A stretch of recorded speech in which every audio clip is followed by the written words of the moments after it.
Hello, everybody. This is Swati recording from Los Angeles. You're again going to watch a recorded session, not a live session. I'm recording for this session to be aired at 7 p.m. PST, August 23rd. I'm sorry I need to record this session, but believe me, there is a good reason for recording and not being live. But at the same time, I'm hoping I can give you the whole gist of whatever I want to talk about today, which is self compassion. Self compassion is compassion offered to yourself. But what is it exactly? Before I get into that, if you look on the screen, I have written acceptance, and there is a reason for that. The first step towards having compassion for yourself is acceptance. Accepting what? Accepting whatever is going on with you moment by moment, just simply accepting.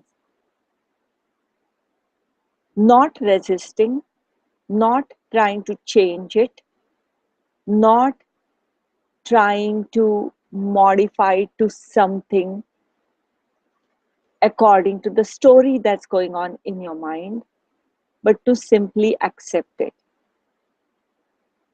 Think about it. Why is acceptance important? Whenever there is something painful going on in our life, something very uncomfortable, what do? We resist it. We don't want pain. We have aversion for it. So we can add a lot of things from our mind, lot of stories, or we can take actions. What do we do by doing that? We add suffering. So pain multiplied by resistance is equal to suffering. So why not take the resistance out of it and see whatever is going on the way it is and just accept it? Does accepting mean tolerating or condoning whatever bad is going on? If you are in a bad relationship or someone else is treating you really inappropriately, should you just tolerate it? Is that what acceptance means? No, that is not what acceptance means. It's accepting what's going on with you. Accepting, God, this hurt, this is painful, or this is making me angry right now, without taking action. First, just be open to understanding and experiencing, or rather accepting whatever is going on with you. And then you will decide what to do with the situation based on whatever is going on, whatever is possible. But first step is accepting it. A lot of times just accepting is the first step. Like they say with alcoholics, the first step is to accept that yes, I have an alcohol, I have problems with alcohol. If you're a parent and if your child is having any issue, it's hard to just accept that, yeah, okay, there is this behavioral issue, or there is this mental health issue, or there is this issue with learning. It's hard to accept it. That means you're just prolonging treatment, or you're prolonging deciding what you want to do with it. If you're in a friendship or a marriage or any partnership that is not working for you, it takes some time to accept that, okay, maybe I made a mistake in choosing this partner, or this friend is really not good for me. And it really hurts when this friend treats me like this. What do you want to do with it? That's a different story. Do you want to break up from your relationship or marriage?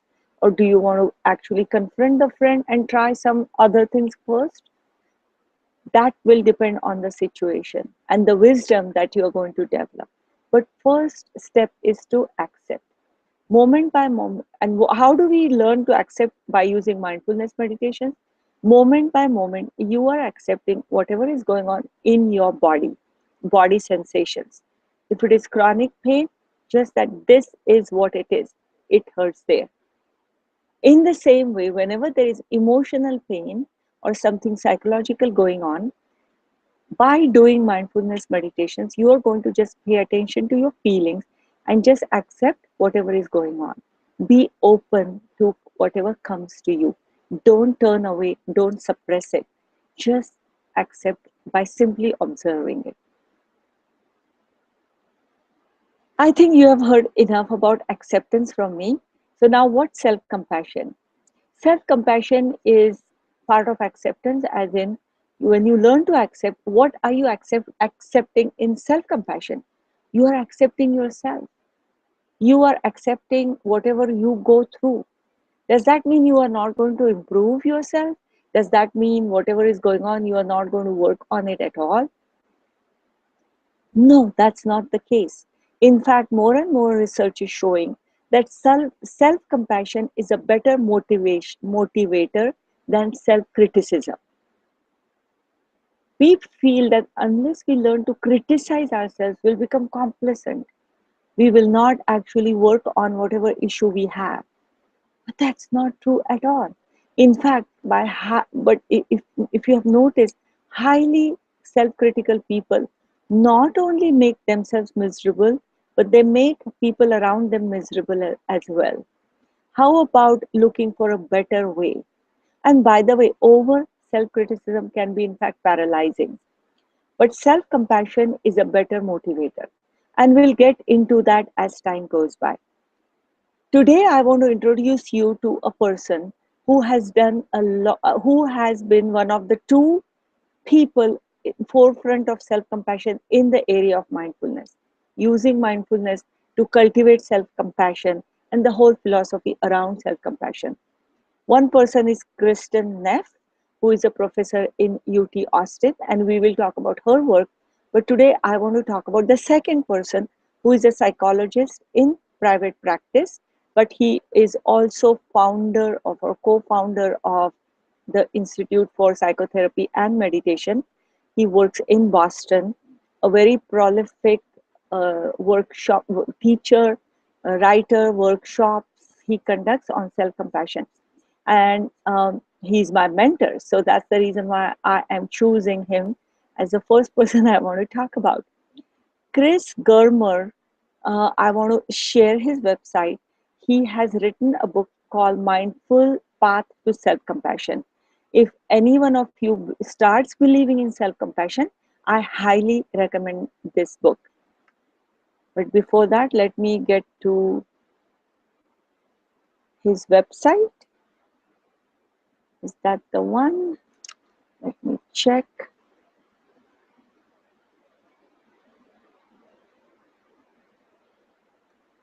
Okay.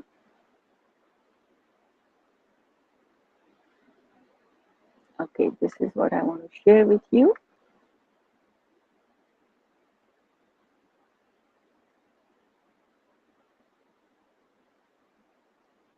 So, mindful self-compassion, Christopher Germer. This is the foundation of emotional healing, as he says, being aware in the present moment when we are struggling with feelings of inadequacy, despair, confusion, and other forms of stress. You respond to this with kindness and understanding. So Chris Germer's book is called Mindful Path to Self-Compassion, and is the founder of mindfulness and psychotherapy. So do go to his website if you want. And of course, I have his self-compassion meditation as part of my app to meditate. And he has given me a special recording of a self-compassion meditation, which he recorded specifically for me. Again, a very kind person. I have to say, all the people I have met in this field of mindfulness, especially Vipassana, who I have met to get meditations from them. Some of them I knew from before, some of them I met specifically for this purpose. They have all been extremely kind, very, very helpful people. You get spoiled by working with people of this sort. And I understand corporate world or a competitive world is not like this. So we'll talk about that part because I am quite aware of that aspect as well. And we will talk about how to use these concepts in work environment when the right time comes. So right now, let's get to our meditation. First, self-compassion meditation. So close your eyes.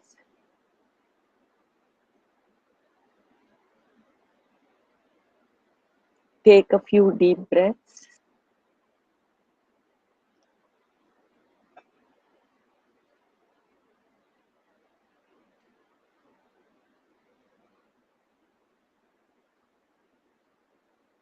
And relax your shoulders.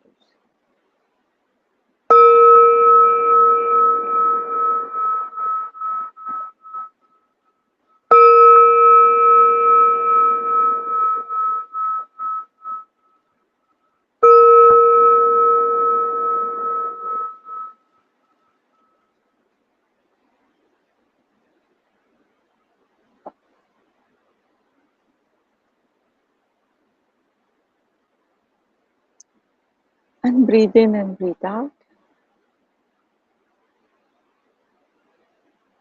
And pay attention to your breath for some time.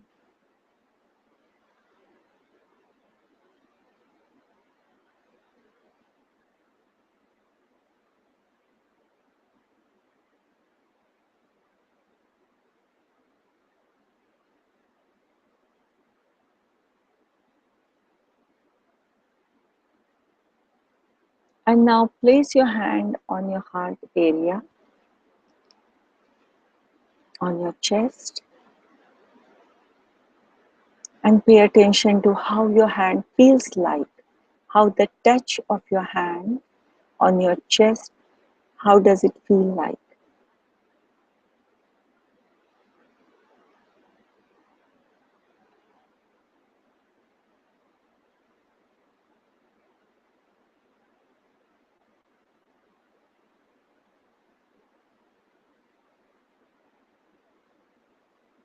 Notice the slight rising and falling of your chest.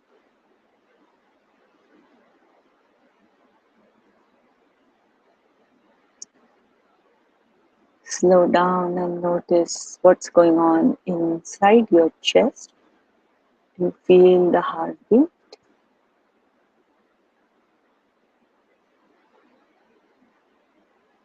What else do you feel in that area?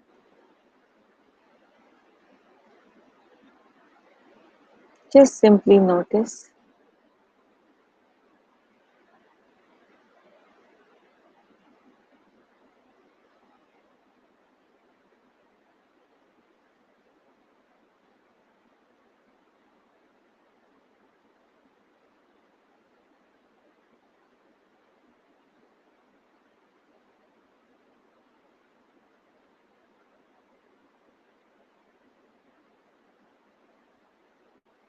And now say to yourself in your mind,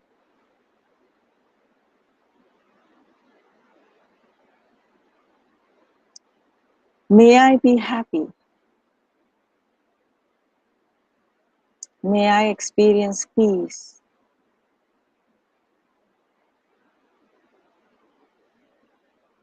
May I be at ease.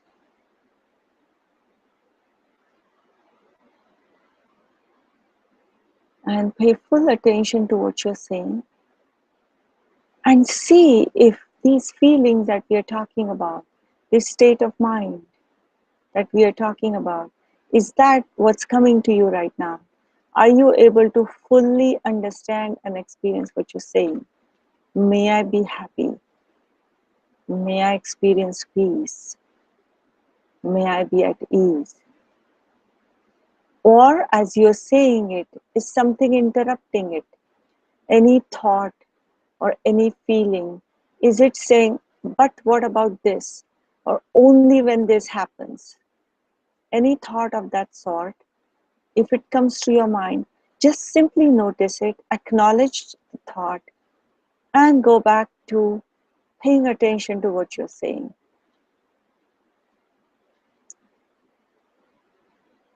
I'm going to let you do this on your own. Notice any interruptions, if there are any, and then come back to the 3 lines that we have just said. My job is only to remind you to pay attention to this.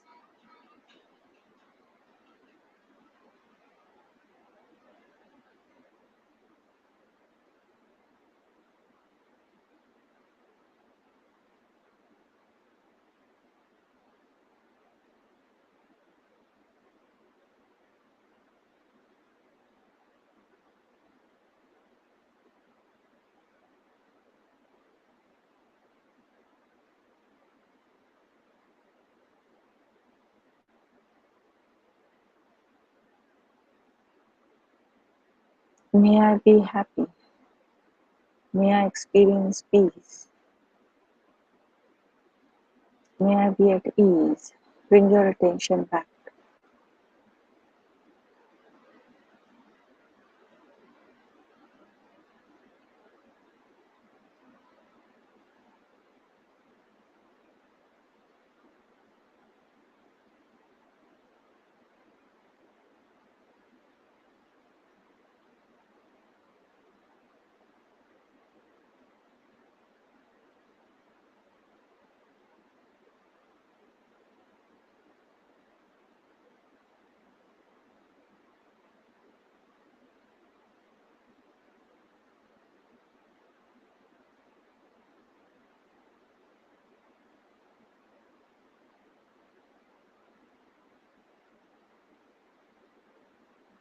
May I be happy. May I experience peace. May I be at ease.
May I be happy.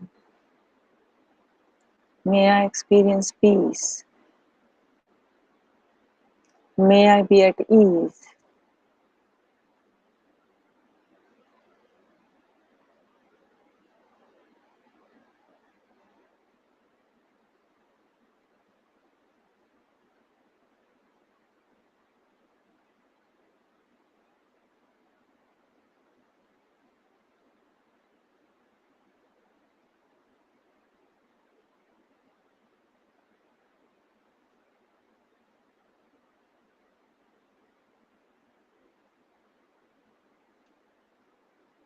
Pay attention to what you're saying.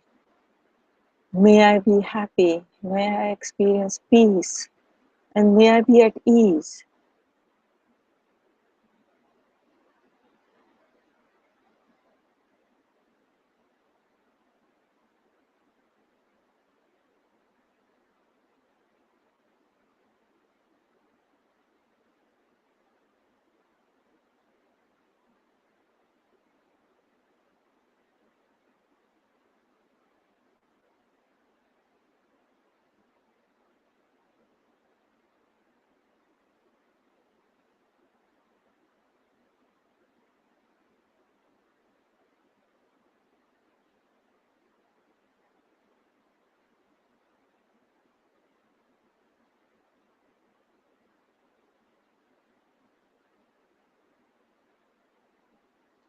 Bring your attention back.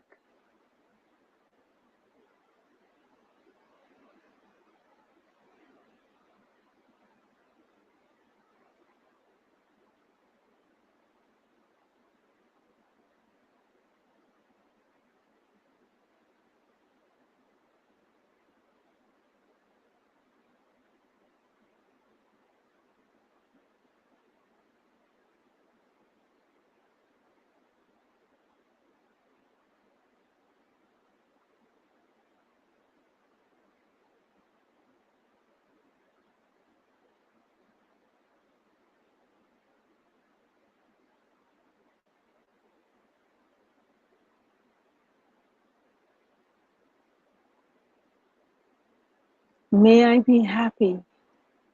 May I experience peace. May I be at ease.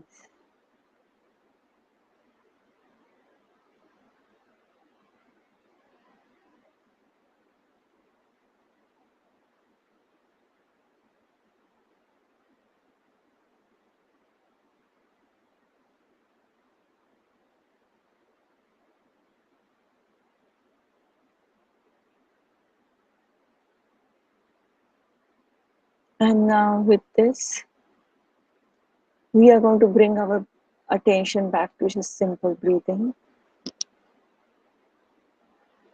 Breathe in and breathe out.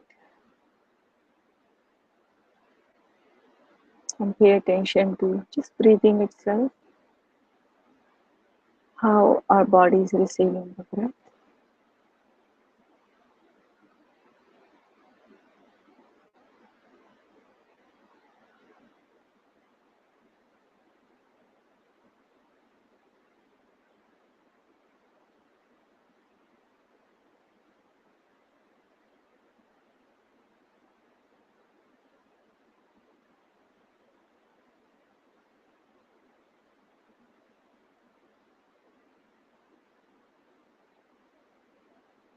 And now let's say our usual line 3 times.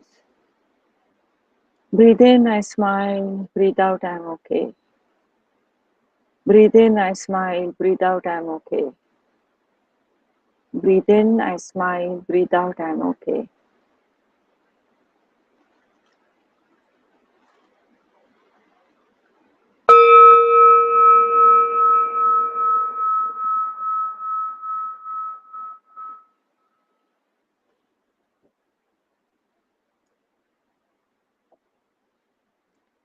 And now, since this is not a live session, I'm not going to have any questions from you at this point. And for that purpose, I am going to say goodbye to you. However, there is one question I did have on the email, and I need to clarify one thing. When I talked about sympathetic joy as an antidote to jealousy and envy, at that time, the meditation we did was not about sympathetic joy. Some people talked about it didn't do that for them, and it won't, because that meditation we practiced on that day, yesterday, was simply body awareness with some modification to allow you to recognize your feelings, to get used to paying attention to your feelings. It was not about sympathetic joy. So please don't mix these two things up. So tomorrow we are going to get or dwell more into self-compassion. Until that time, bye to you all. And it's going to be live tomorrow. So I'll see you all tomorrow.